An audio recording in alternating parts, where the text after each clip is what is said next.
quick rundown on CBT, just because I like it.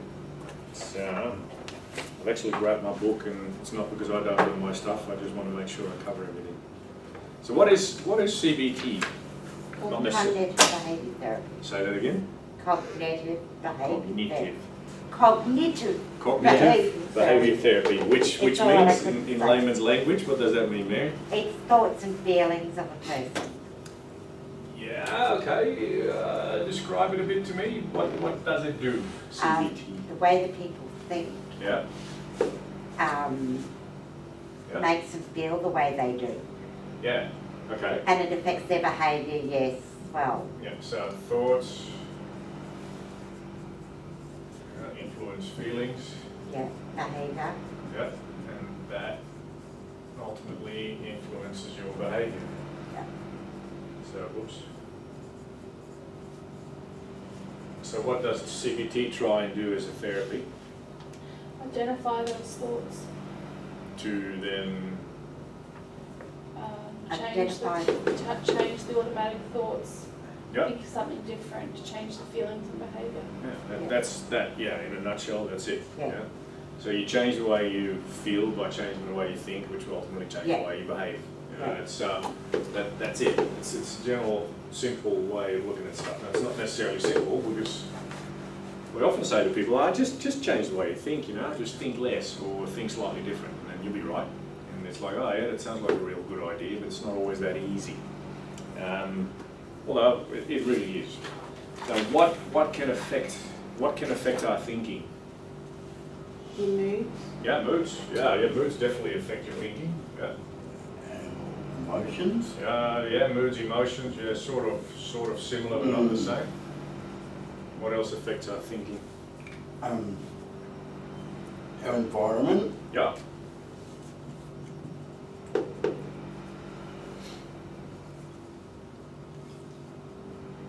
Anything else? The actions of others. Yeah, actions. Yeah. And feelings. Yeah, that's sort of in there, but yeah. Anyway, what else can affect our feelings and thoughts and behaviour? There is one that they don't mention often, but I think it definitely plays a role. Genetics, yes. Your genetics can help as well, and obviously things like meds definitely can influence your thinking, good or bad. So there's all sorts of stuff that can actually affect your thinking. But what it boils down to, and I think that's the main thing for CBT is what I would call, they call them that in psychology as well, are schemas. Yeah. Schemas is just a fancy word for deeply ingrained beliefs around stuff. And so, schema is a belief you hold that you've either already held from birth because it was handed down by you genetically, and I believe that can happen. Yeah, or at least it was pumped into you as a kid, or it was invented by yourself because you saw the world in a certain way and it started to be proven true that way, and therefore you held that belief. So schema could be I'm not good enough. You know, that's a real big schema, or life sucks, or or people are bad. You know, those are real simple ones, and schemas can be more complex than that, but those are definitely examples of schemas. So if you think that people suck and it can only get worse, then guess what you're going to find in the world? You'll actually focus on a lot of stuff where people do bad stuff, and in the news you'll look for the bad news reports rather than the good news reports, and you don't do that deliberately. It's not like you really want to look at all the bad stuff, but because you have that tendency, you tend to look more at what you believe to be true, and you constantly get affirmed of what is true. Whereas, when you really look at it, it's both true in equal measure, but you've trained yourself to find more evidence in that realm than you'll find in the other. So guess what happens? If you put your point of attention mostly in this half, guess what you're going to get? Lots of results in that half. And then you go, see, told you so. Well, the world's going down. We're all dying. It's global warming is a fact. Well, maybe it is, maybe it isn't. It doesn't matter. But that will definitely, so your focus, what influences the way you think is often a matter of focus as well. Until something happens, maybe you have an epiphany, maybe you have an enlightened moment, or maybe it's a process of years where you slowly start to balance things out. Now, life is not about necessarily sitting here, because you don't have to be, you know, like, oh yeah, it's all lollipops and roses, you know, life is so good, because it's not. No. But you don't have to be on the other side where it's like, nah, it's all crap, and it's just going to get worse. You know, you don't have to be there either. What would be a good thing, and that's a more mindfulness approach, but I'm not talking about that one today, is sit somewhere in the middle. You know, where you hover each side a little bit every now and then, but you always come back to a middle position. Like, you know, life is just what it is. Sometimes it sucks, sometimes it's great, but overall it's pretty balanced. You know? I had a conversation with my partner last night in a similar, you know, around that. I was saying how there's so many more bad things happening in this world today. You know, people are worse or whatever, and he said, well, really, is that true? It's just that we know about I was it more. going to say, are there really? Yeah, you know, Yeah. crimes and everything that were happening 78 years ago, just the same. I'm listening to an audiobook at the moment. Yeah. It's the unauthorised history of Australia. Oh. You don't want to know what We happened just don't between the know about it. 1790s and the 1870s in terms of crime and misery and, No. and Genocide. genocide. But even amongst the whites, you know, they were just ripping themselves off. You know, if someone could do a land grab, you know, by first killing the Aboriginals off and then doing a land grab, and someone else thought, no, I actually want that piece of land, they would just shoot them. You know, they would just constantly at war with each other. But because there was no social media, there was not much news going on, and if there was news, it was slow ads. It took you 7 days. It took them months, you know, before messages got back to England, it took them 6 months.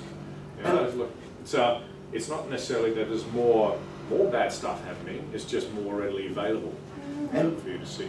That's censorship, we're That's more what it open these days Yeah. to censorship. Back then, like It was all if about there was behind closed something doors. that the government didn't want let out, it wasn't let Yeah, out. it wasn't going to happen. Yeah, No. it wouldn't come out. No, exactly.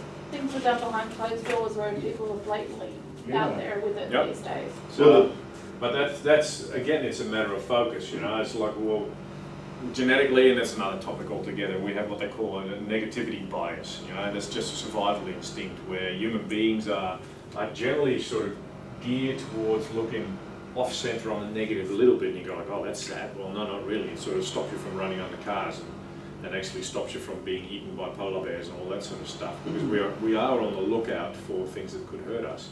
So our brain is geared towards negativity, not necessarily from a bad point of view, but from a survival point of view. You need to be on guard, you know, because there's all sorts of stuff that can kill you, especially in this bloody country. You know, there's all sorts of stuff that wants to eat you and kill you. So the negativity bias is an okay thing from a survival point of view, but what most people it leads to is actually thinking life sucks, you know, which it doesn't necessarily do. But that's mainly a matter of focus. You know, this definitely contributes to that. So if you had parents who were fairly negatively, you know, biased and fairly negatively focused in life, well, a fair chance that through your upbringing you'll have the same way of looking at life. But it doesn't have to be that way. Or brought up in a country where they have a caste system where Yeah. you're born to be poor. Don't Yeah, try exactly. and change it. No, don't even try. Yeah, don't even try. No, That's it. Don't try and read and write, you're too dumb. Exactly. Yeah. So there's all sorts of stuff that can influence your thinking, you know, whereas, you know, genetically it's already slightly off, but that's okay. But then it gets sort of stimulated often, and then, yeah, no wonder if you look at this being your life, and suddenly you go, oh, man, I'm so depressed. Well, yeah, funny that. You know? But this is as much true as just that you don't put your focus on there. Again, you don't have to go here, because that's not true either. You know, life is not all lollipop and roses. On the prime example, I can tell you all sorts of stories. But there's a good way of actually, you know, a good reason for finding a way in the middle, and that's what CBT tries to do, because they say it all starts with thinking. It all starts with thinking. You know, if we stop thinking, life is actually pretty good. If you don't think about how bad it was and how bad it could be, it's actually quite all right. You know, and that's the more mindfulness approach. Like, just stop thinking for 1 second and just, you know, realize how you sit here. Just let it happen. Well, not necessarily let it happen, but how do you feel now? It's like if you don't think about, well, I was sick yesterday and I might be sick tomorrow, but actually now sit here, how do you feel right now? It's pretty good. There's nothing wrong at the moment. And there wasn't anything wrong 5 seconds ago. And 5 seconds ago it was pretty good as well. And still it is pretty good. So if you can just walk your life through that and say, yeah, but that's not realistic. No, it's not. But really, the more you can come to the present, You know, and let your thinking not be influenced by, oh man, you know, I've had so much stuff happening. Oh, it might be so bad in the future. It's actually not all that bad. Planning your own downfall. Oh yeah, lots of people do that. Yeah. Yeah. And it's, you know, you can't help ourselves, and that's why we get paid for what we do. It's really good. Yeah, there'll always be people walking around with all sorts of stuff happening. But it starts with thought. It starts with thought, and that's why I like CBT that much, because it does start with thought. So where CBT comes in, and I'll actually show this on the camera, but I'll print that off as well for you guys. Thought records. So one of the many tools, you know, within CBT is the ABC model. We all know the ABC model. But I've done this workshop before, but I just want to run through real quick, is a way to help people actually change their thinking, and I call it the ABCDEF model. Yeah, so bear with me for a bit. So can someone tell me what the A stands for? Activating event. Oh, Mel. Jeez. Top student. Oops. So what is that if you were to do, and I actually suggest you do with a client, do a thought record. Do it on the spot with them and say, right, what happened? Because that's the question. You know, what happened? What happened? So how would they describe the activating event? Oh, not necessarily, let me rephrase that. What do you put in the description of an activating event? What is their problem? No, because that's an interpretation. Fact only. So fact. So what happened to make What happened? What happened? Yeah. Oh, I felt horrible. No, that's not what happened, because that's an interpretation. You know, what happened? And that's something that even therapists stumble over, and I've stumbled over a long time. This is purely factual. I said, oh, you know, I woke up one morning and I felt so bad. That's not a fact. Because feeling bad is an interpretation. You know, so I woke up one morning, that's a fact. You know, so if someone comes in and says, man, you know, I'm so depressed, I say, well, what happened, or what situation was there when you noticed that you were actually feeling down? What happened? Would that be a doing? Is it Or bad? a doing, or a being, Yeah. or an event. You know, something like, well, I was sitting with my friend having a coffee. That's a fact.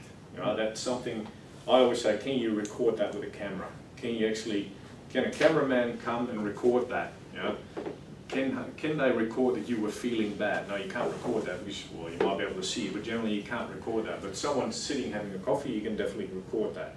Or I woke up one morning, and yeah, and then I started thinking about stuff. Well, the thinking is not a fact anymore, but the fact that you were thinking, that's something you can do. So this is purely factual stuff, and sometimes it can be, yeah, across years already, because someone might have been depressed for a long time.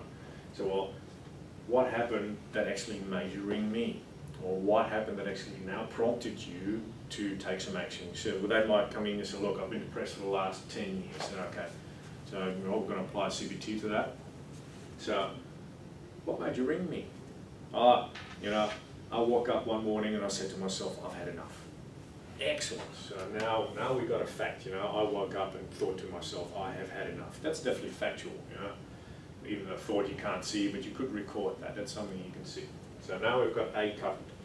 So that's purely facts as much as possible. Don't put interpretations in there. Don't put feelings in there. It's just what happened.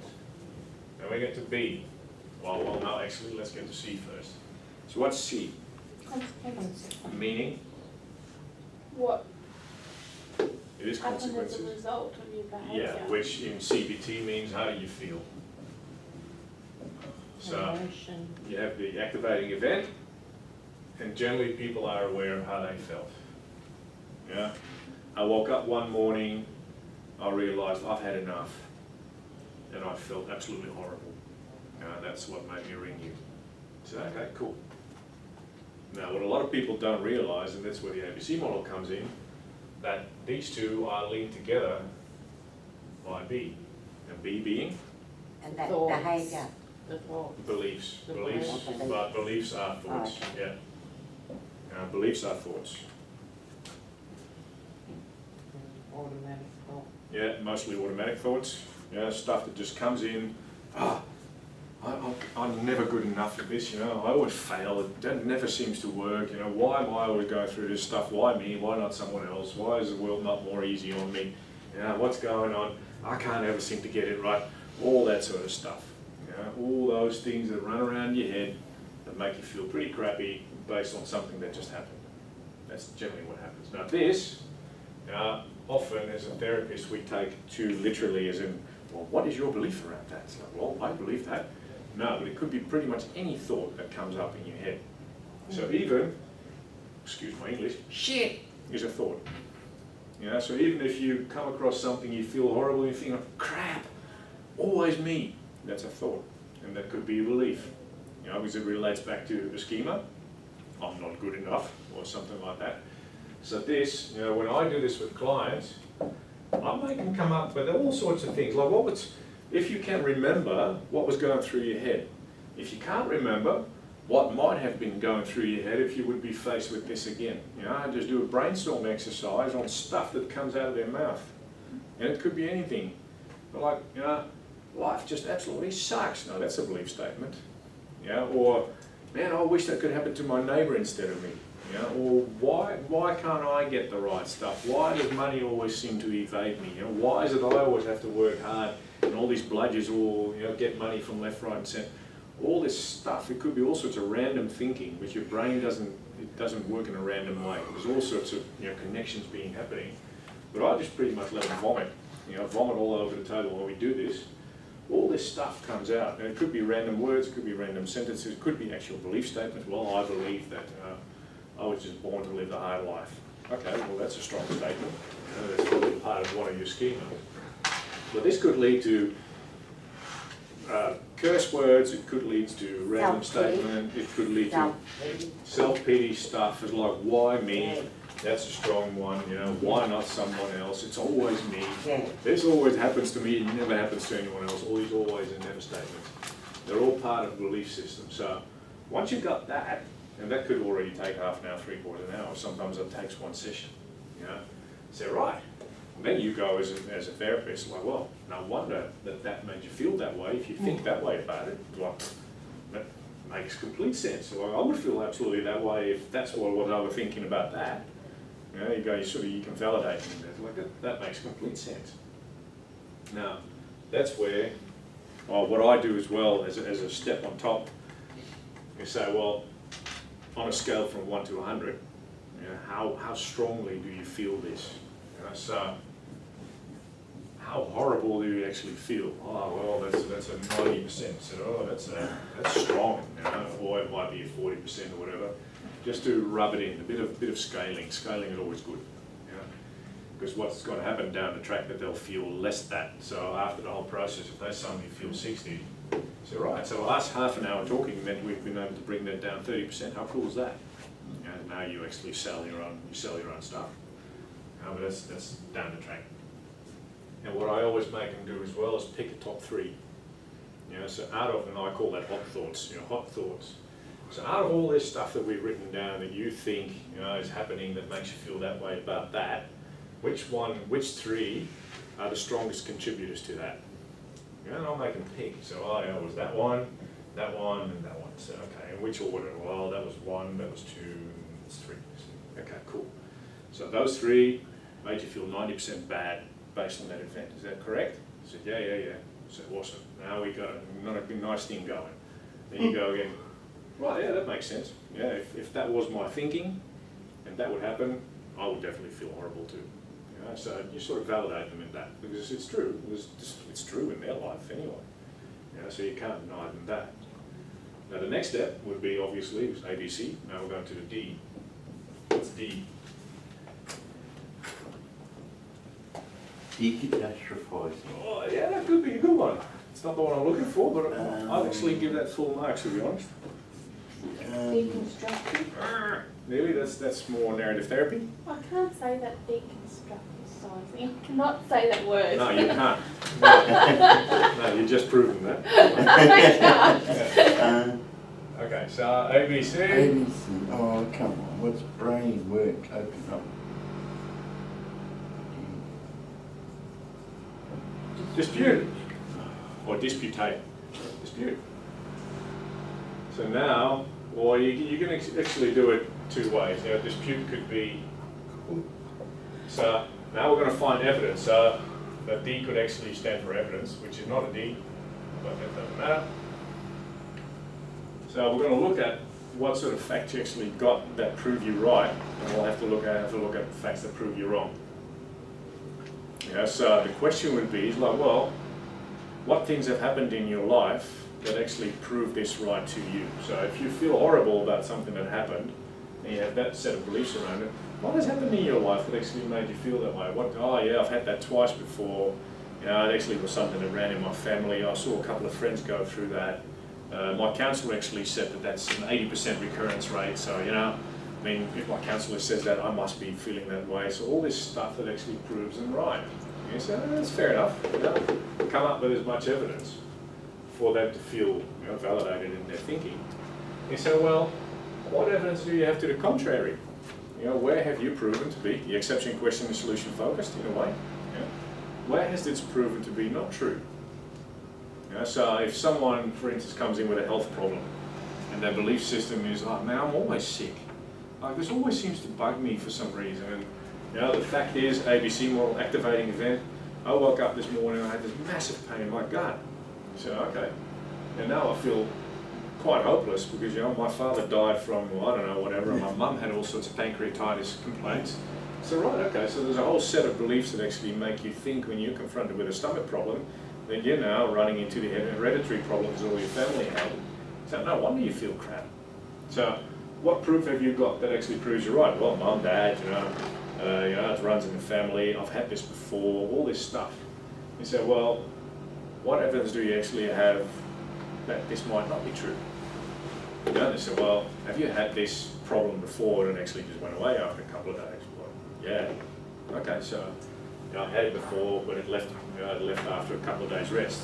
Or, you know, or was, you know, what did your mother and father actually die of? Or what did, oh, well, it turned out to be something, you know, really serious that had nothing to do with the stomach, you know, stomach pain.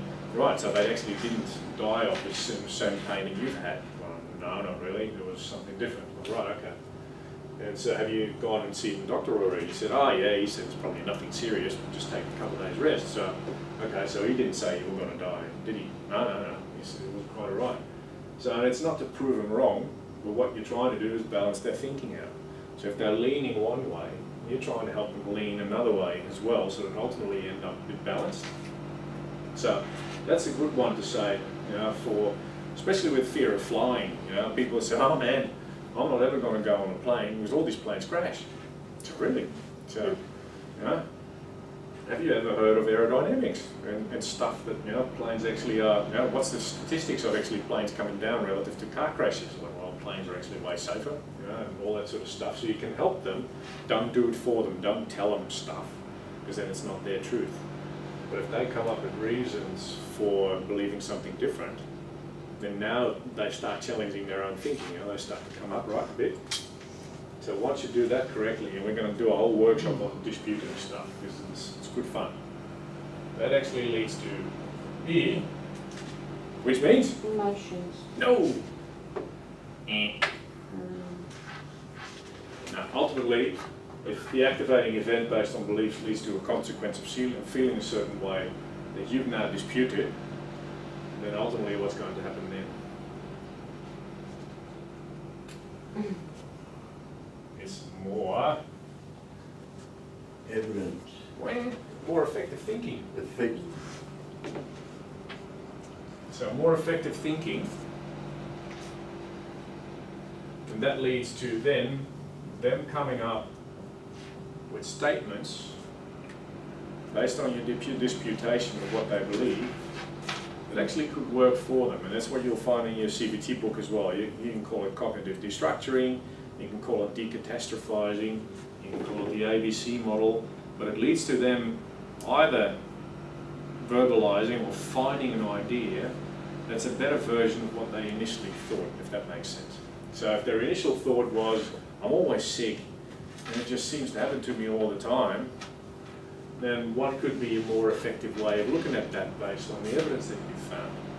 What could be a thought that you could come up with together, or your client by themselves, that could be a more effective way of looking at the situation and waking up with a pain? Just having a bad day. Yeah. Sometimes pain just means I'm having a bad day and I'm not sick at all. Yeah? Yeah. Yeah. How does that feel? That would be my next question. How does that feel when you say that? Well, it makes me feel less hopeless, but at least it doesn't make me feel that bad. So great. See how quickly you can change your thinking. Yeah, and how quickly that affects the way you feel. Yeah, so even a sentence, a good sentence to do that, a good startup, if they can't think of anything, even though, oh, that's a G, and then make them finish. That's a good one to sort of get them started. Like, even though, I might think, or even though I don't feel great, it's probably nothing serious. Or even though I do get sick quite often, I haven't died yet.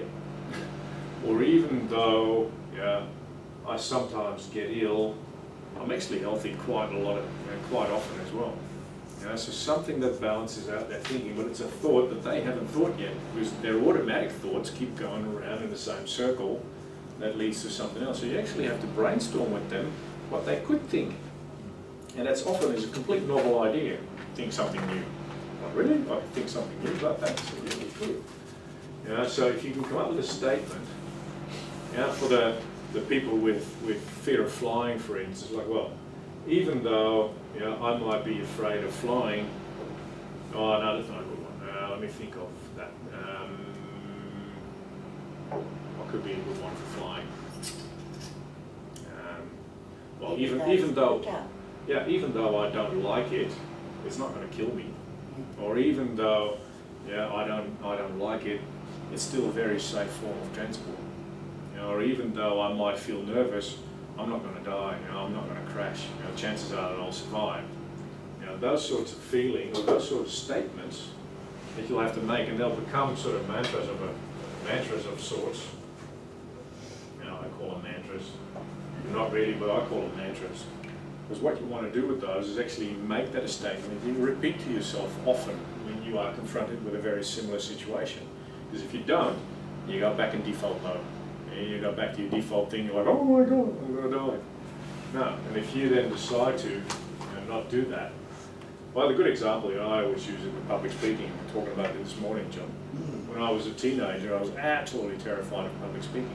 Absolutely terrified. I knew I was going to die on stage. I was convinced. 16, 17-year-old. So I went through public speaking training and did all sorts of stuff in law school and blah, blah, blah. So what could be a good one for people that do public speaking and are afraid of that? It's like, well, even though I feel very nervous, I can still speak on stage. Because often if you just keep trying, you'll turn out all right. You're not going to die. No one's going to shoot you. Well, unless you're the president of some sort of strange country. But generally, a good one to say for people that have that fear is like, well, even though I might feel very fearful, I know I can do well. We should just train. You do training, and people that actually with fear of flying and have taken flights, because that's often part of a fear of flying program. It's like, well, even though I don't like it, I can still jump on a plane, and get to places that I've never been to. Or, even though I don't like it, I get to see a lot of fun stuff if I jump on a plane. And it's not to make them feel good, because a lot of therapists and a lot of students make the mistake that you want to have people feel good. No, I don't want to make them feel good, I want to make them feel balanced, because then they have choice. But if you, on this one, if you're leaning this way, and you're trying to have them lean that way, forget it. It's not going to work. Someone who's feeling really crap, she'll be right, doesn't cut it to make them feel that way. It's like, no, you'll be okay. If someone's really sick, you're like, oh, there's probably nothing serious. It doesn't help. It never helps. It's like people go, oh, yeah, you got easy talking, mate. Wait till you feel the way I feel. But what you can help them do is move that way, as far as they can get. Maybe they can get there, maybe they can actually get to there, but even if you can get them moving at the first or second session off that really bad spot to somewhere halfway, because once you've come up with a statement that says something different, your next question is, okay, half an hour ago you were feeling 90% bad. Remember? Yeah. Well, look at this. Just say this one more time. You make them repeat that and say, how do you feel when you, how does that anxiety feeling sit with you when you say that? Even though, I'm really nervous when I have to publicly speak, I know I can do it. How do you feel? Like, well, 65, 70%. So right, so from 90% we've come down to 65, 70. That's pretty good in half an hour. And that's just helping on the thought level, on CBTs. Now you've done an exercise with them where just by changing their thinking, you now make them realise that they can affect their feeling. And that often is already a really cool step, because a lot of people don't know or don't realise that they can affect the way they feel by the way they think. They're just going through the motions they think. Like, I'm a constant victim of all my thoughts. Like, no, you're not. You can actually choose certain thoughts that will lead you to feel a certain way that's slightly better than what you just felt. So you feel slightly better. And that's the idea. You don't have to feel good, because that might be too big a step. But you can feel slightly better, or slightly less bad. And that's already a good step in the right direction to ultimately feel pretty balanced, to have decision making on where you want to go. Now, that's the ABCDE model, in a sense, but what would be the next step from that? What is a big step in the cognitive behavioural model? And behaviour comes with an emphasis. Change it. By changing thinking, change behaviour. So what's the next step? Getting out and doing it. Do something with it. Yeah, that's it. So that's where homework comes in, what they call behavioural experiments come in. That's why putting it into practice comes in. That's why what they call exposure therapy comes in. Actually do the thing that you fear. So ultimately, this is all good fun and might make a lot of sense to people, and generally does. But unless you start putting it into practice, nothing happens. I wouldn't, and I tease Jasmine with that, but you can't research doing your pracs okay. You can't research that. You can't research become a good counsellor by reading more books. Like, man, I'll do my pracs really well if I just read one more book about how to do pracs really well. Like, no, you just got to do them. You just got to sit in there, sweat like a pig, stumble over your words, stuff up, feel horrible, and do it again. And do it again, and do it again, and do it again, and do it again, and do it again. You're never going to win a gold medal in swimming by reading about how you swim. You're not going to become a proficient driver by learning the road rules to Queensland. It's just not happening. You have to get behind the wheel and go, oh my God, I missed the pedal there, the thing stalled on me, or nearly crashed into it. You got to do it. Public speaking, same thing. Even though it might make sense, it's like, oh yeah, even though I'm sitting, nervous, I can do it, and you feel slightly better. You still have to get in front of a crowd. You still have to start practicing it. So a massive part of cognitive behavioural therapy is a commitment from the client to actually start doing the things that they don't want to do. If they come to you with a massive work-life balance issue, for instance, they got to start putting some relaxation techniques into place, or some distraction things, or if they are depressed and have dropped all their hobbies because they're so depressed and they don't know what to do anymore, they have to pick up a hobby again, or do something that they know generally makes them feel better. It's like, but I haven't got time for that because I'm so busy worrying about my situation. It's like, well, if you keep up the same behaviour, then the cognitive behavioural aspect of CBT is not going to work. You've got to change your actions, because the actions, once you start putting them into place with that new idea there, and you start doing them and keep doing them, you'll actually start to see pieces of evidence drop in that what you're doing works. Which is going to do what? It's going to reinforce that new idea. It's like, oh yeah, I've done 4 public speaking appearances, although the first one's to my cat, and the second one's to my cat and my dog, but I've done them. And now I've actually talked to my 6-year-old, and she enjoyed it quite a bit.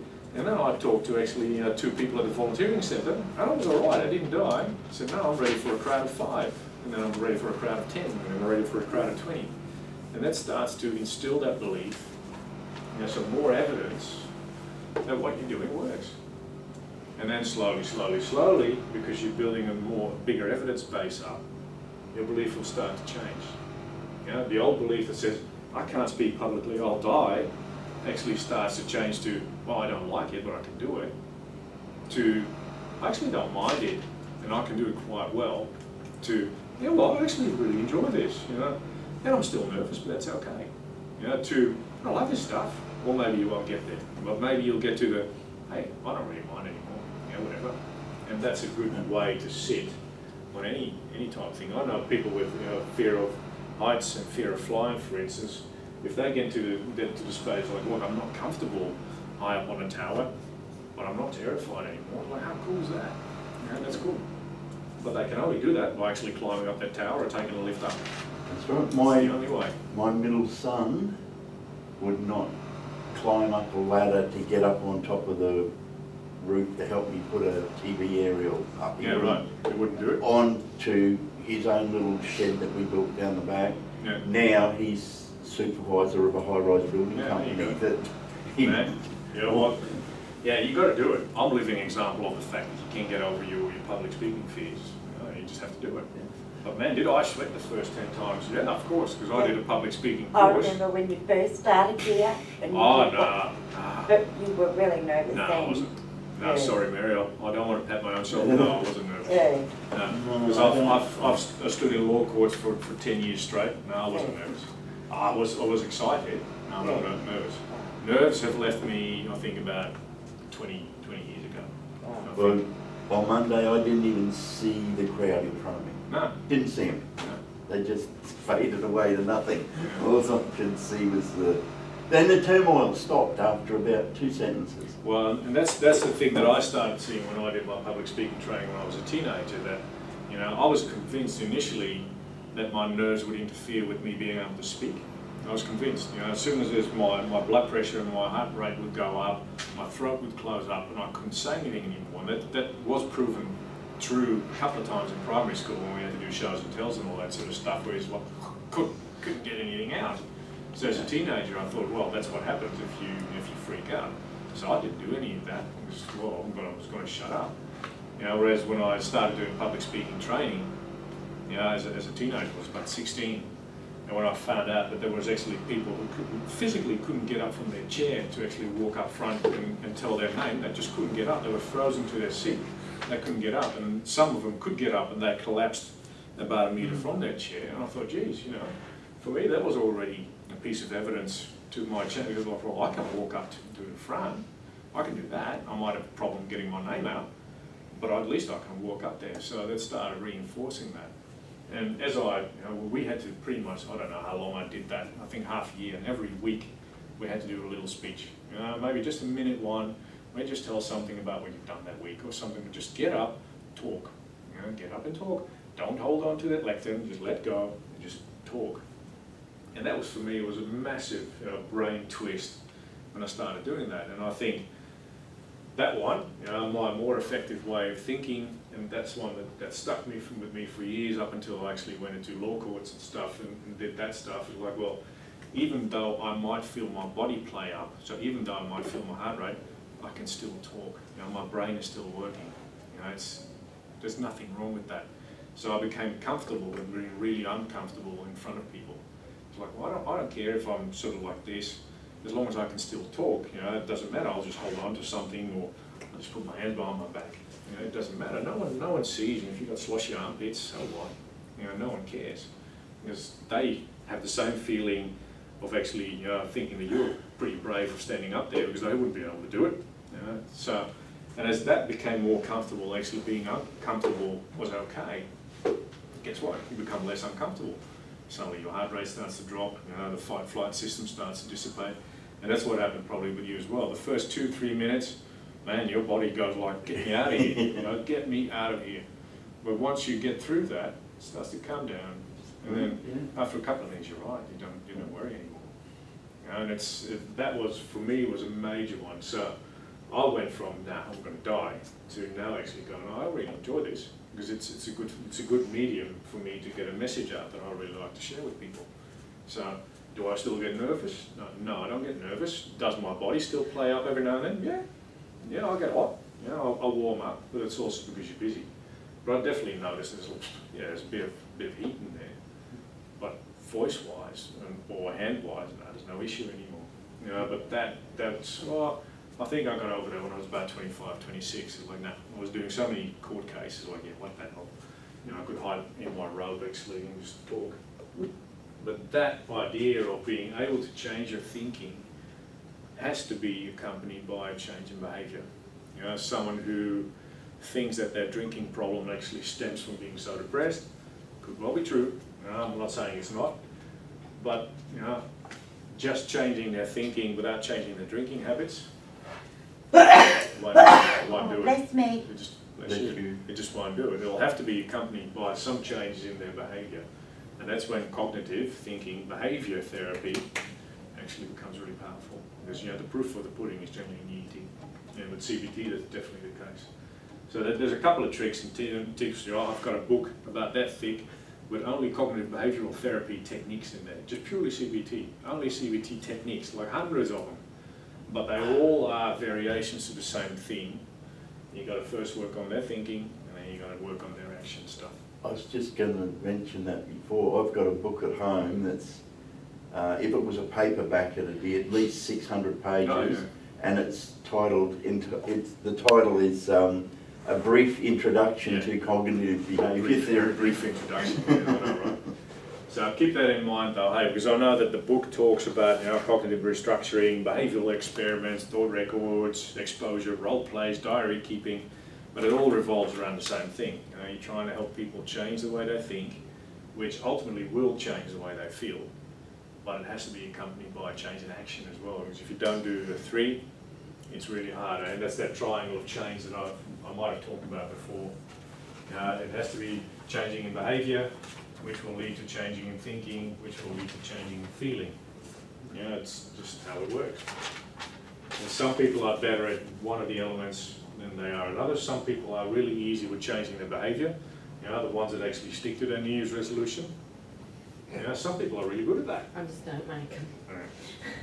But some people are good as like, nah, I'm going to just quit, smoking is a good one. Some people are really good at just tossing the last pack of cigarettes away and that's it. Never anymore. So, oh, great, if that's how you can do it, awesome. Just do that, because that will ultimately change the way you think, which will ultimately make you feel better, and therefore you'll reinforce your own behaviour. Some people are better at changing their thinking. They're more cognitive people. It's like, nah, I'll just put a different thought in place. I'll just try and perceive that differently. Great, doesn't matter, because ultimately that'll change your feelings, and if you do a little bit of different behaviour, then that'll keep reinforcing that. Other people, yet again, are really good at changing their moods. They can just flip their mood quite easily. My daughter can do that for some strange reason. She's really angry, and a second later she's really happy again. It's like, how the hell do you do that? That's what I do. My ex-wife I'm was. like that. Well, I can't understand that, because I'm more this and then a little bit of this, and that's harder for me. People are good at that. I don't understand it. But hey, look, if that works for you, like, good, because that will, if you're feeling happier than you did 2 seconds ago, then definitely that'll show in your behaviour, which will affect your thinking. So I don't care where you go, as long as you do a bit of everything. Ideally you pick all 3 and just do it that way. But I don't care where you start, as long as you start somewhere. And my ex-wife was excellent at it. She could go from 0 to bitch in half a second. Yeah, back as well. Sometimes. Oh, ex-wife, wasn't it? Yeah, okay. Yeah, ex-wife, Yeah. That's it. She might have thought the same thing of you, though. She did. She did. So does that make sense? Because like this, Yeah. you can become all technical about CBT, and it's good fun. But really it boils down to helping a client to change their perspective on stuff by having a different thought about a certain situation that will change the way they feel, and then doing something about that. Just putting something into practice, and that's really as simple in principle as CBT is. Can it get really complicated? Of course, but that's as simple as it is. You have to help them put a different perspective on stuff. And how do you kickstart the ones that like being on the negative side of balance? Oh, we all are, because that's generally how they come in. Yeah, but the ones that wallow in that, love being depressed that's love having people going, oh, you that's poor where I thing. become a little bit your worst best friend. And you push them. I generally do, because that's CBT actually. Get hard on them. The CBT allows you to confront a lot of people, your specialist communication skills, confrontation. It's like, oh, hang on. On the one hand, you come to me, you say you want to feel better, but this is now, I've been listening to your sob story for the last half hour.